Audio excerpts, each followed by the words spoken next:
Simeon Gabotero milawat og extrajudicial confession sa Cebu City Prosecutor's Office nga nag-angkon nga siya ang gapatay sa 19 anyos nga si Rhea May Tokbo katong gisud og karton ug gilabay daplin sa daan. Ani ang report ni Alan Domingo.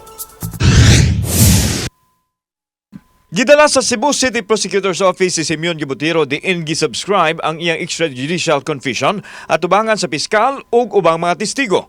Pagkahuman wa na motingog si Gabotero dihang gipangutana sa mga tigbalita. Simeon, wala kay statement? Ha? Ikaw ang nagpatay ni Kuan, Rhea May Tokbo? Mion? Mion.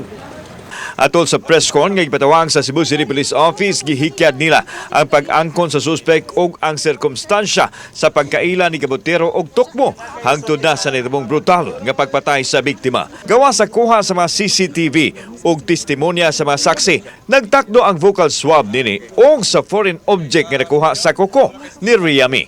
Daghan kita og kanang mga mga pagsulay. Pero tinuod lang kita nagamalampuson gihapon.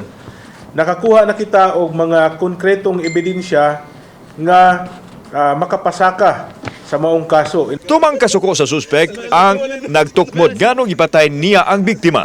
Nasaran gikan sa suspect nga buwan sa Disyembre sa naglabing tuig nagkaila silang Simeon ug Rhea May pinaagi sa social media hangtod isangpot sa ilahang long distance nga relasyon. Gapadala og kwarta ang suspect sa dalaga ilabi na kon mangayo alang sa iyang panginahanglan.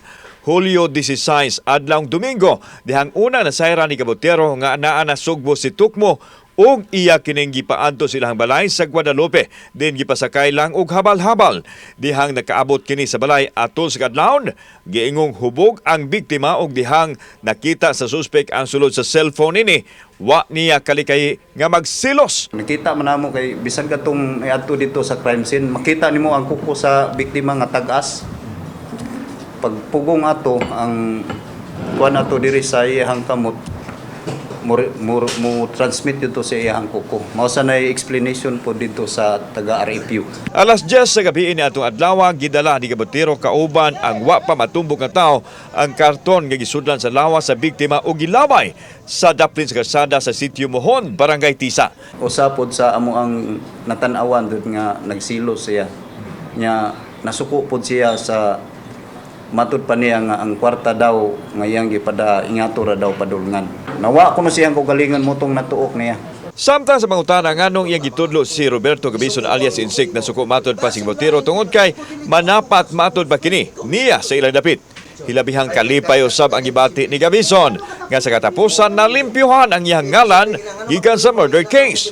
Nasayod ang pamilya ni Tukmo sa pag-angkon ni Gabotero sa krimen o gipaabot sa kapulisan ang paghiabot nila dinhi Sugbo aron masangat na ang kasong murder batok sa suspect ug sa usa pa kawa pa matumbok nga kauban ini. We assure the public that we have an airtight case that would withstand conviction.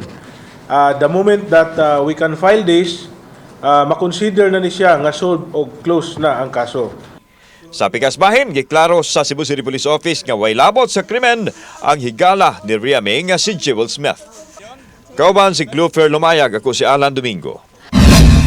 GMA Regional TV Live.